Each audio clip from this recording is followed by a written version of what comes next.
Hey everyone, Desiree here. So if you saw the live video I did, I think it was day before yesterday, I talked about a daily book and I couldn't remember what it was.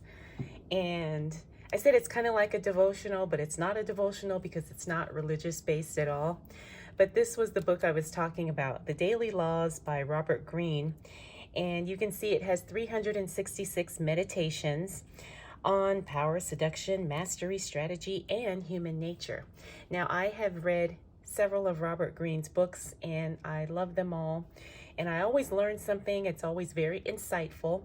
So when we did that live stream, we talked about maybe I could share, a daily read or something from this book.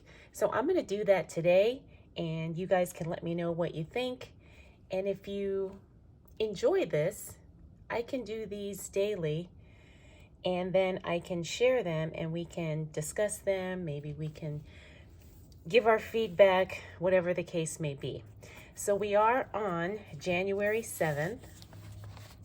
I'm going to cover up this side so we don't get too distracted. But it says money and success. So let's go ahead and read this and see what we can take away from today's passage, I guess. It says, for many people, the pursuit of money and status can supply them with plenty of motivation and focus.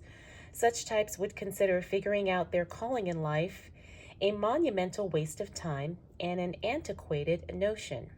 But in the long run, this philosophy often yields the most impractical of results. We all know the effects of hyperintention. If we want and need desperately to sleep, we are less likely to fall asleep. If we absolutely must give the best talk possible at some conference, we become hyper anxious as a result. About the result, and the performance suffers. If we desperately need to find an intimate partner or make friends, we are more likely to push them away. If instead we relax and focus on other things, we are more likely to fall asleep or give a great talk or charm people. The most pleasurable things in life occur as a result of something not directly intended and expected. When we try to manufacture happy moments, they tend to disappoint us. The same goes for the dogged pursuit of money and success. Many of the most successful, famous, and wealthy individuals do not begin with an obsession with money and status. One prime example would be Steve Jobs, who amassed quite a fortune in his relatively short life. He actually cared very little for material possessions. His singular focus was on creating the best and most original designs, and when he did so, good fortune followed him. Daily law: concentrate on maintaining a high sense of purpose, and the success will flow to you naturally.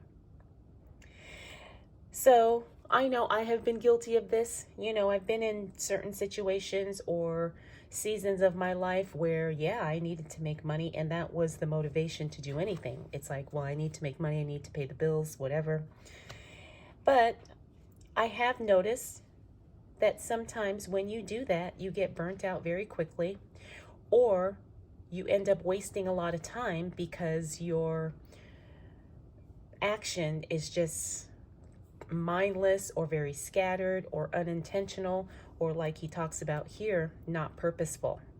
So I think this is something good to think about. I do think that it gives me a little bit more, I guess, insight as to how I really want to focus on what I do, why I do it, and how I do things. Because of course, money and success is good, but that can't really be the goal according to this passage today. So, like I said, something to think about, something to consider as we are moving through life, so to speak, trying to get ourselves in order. And if you're like me, that's one of the big things that I'm focusing on this year in 2024 is getting my finances in order, and it's not something that I think will happen quickly or something that will happen, even easily. But at least if I am purposeful in what I'm doing, like I said, and how I'm doing it, I think the results will be different, and I think they will be much more sustainable. All right, so here we are in my Franklin Covey Classic Size Planner, and I have already started planning for next week. So I have the things plugged in that I know I'm going to have to deal with for the upcoming week. And I know there's some more things I'm going to need to put in there, but again, I'm not sure exactly when those times are going to be, or at least the details of it. I just have to wait and see and figure out, you know, what goes where, how I do it, and all that stuff. But I do have the things I know I need to do, which is my daily balances, the rooms I need to clean, kitchen, bathroom, so forth. Got a Zoom call this day, book club this day. So like I said, I've already plugged in the things that I know I need to do for the upcoming week. And that's it. This is going to be a really short and sweet check-in with you. I hope you had a fantastic first week of January.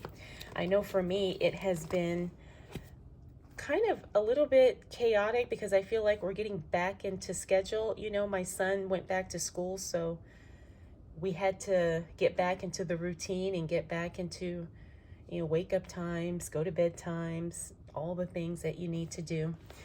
But like I said, I just wanted to check in and share the Daily Laws book with you. I really do like this. I think someone told me that this is also available on audiobook. I'm not sure. But I like the actual hard copy of the book because I like to see it and, you know, feel the book. There's something different about reading an actual book as opposed to listening to it or reading it on a Kindle or something like that. All right, so let me know your thoughts and let me know how your week went and what you got planned for the upcoming week.